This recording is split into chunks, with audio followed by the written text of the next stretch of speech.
গণহত্যার master mind Sheikh Hasina সহ সকল অপরাধীর অবিলম্বে বিচার কার্যকর দাবি করছি। শেখ হাসিনা বাংলাদেশে আসতে চায়, আমরা সরকারকে বলবো তাকে আসার সুযোগ দেন, তবে স্বাধীনভাবে নয়, আসামি হিসাবে। বাংলাদেশে এসে সকল হত্যাকাণ্ডের একটা একটা করে হিসাব তাকে দিতে হবে। আসসালামু আলাইকুম ওয়া রাহমাতুল্লাহি ওয়া বারাকাতুহু।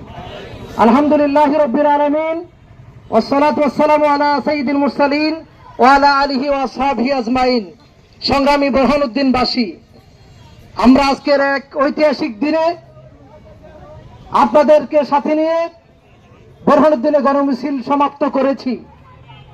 আজকের এই দিনটির জন্য 2024 সালের ঐতিহাসিক গণ অভ্যুত্থানে যারা আত্মদান করেছেন, আমরা জাতির সেই শ্রেষ্ঠ সন্তানদেরকে শ্রদ্ধা ভরে স্মরণ করছি, তাদের আত্মার মাগফিরাত কামনা করছি।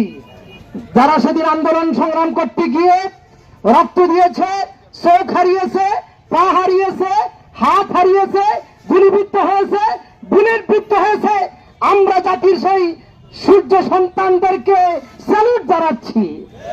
সাথে সাথে সে অপরাধে সেদিন যারা অপরাধী ছিল, জুলাই গণহত্যার মাস্টার মাইন্ড শেখ হাসিনা সহ সকল অপরাধীর অবিলম্বে বিচার কার্যকর দাবি করছি।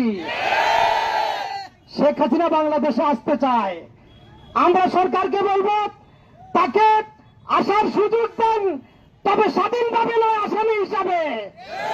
বাংলাদেশে এসে সকল হত্যাকাণ্ডের একটা একটা করে হিসাব তাকে দিতে হবে। তার সাথে দেশ থেকে যারা পালিয়ে গেছে প্রত্যেককে আইনের আওতায় এনে তাদের প্রত্যেককে বিচার কার্যকর করতে হবে।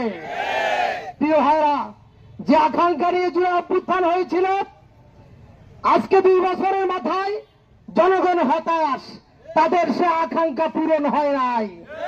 গণভোটের গণরায় বাস্তবায়ন করার প্রত্যাশা ছিল জনগণের।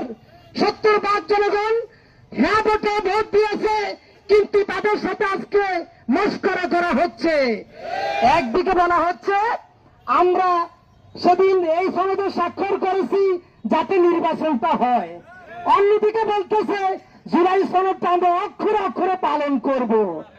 এই সরকারকে দাবি জানাচ্ছি, এই দ্বিমুখী নীতি থেকে আপনারা ফিরে আসুন। অবিলম্বে জনতার কাতারে এসে জনগণের মতামতের প্রতি শ্রদ্ধা জানিয়ে জুলাই সনদকে বাস্তবায়ন করুন। সংগ্রামী ভাইরা,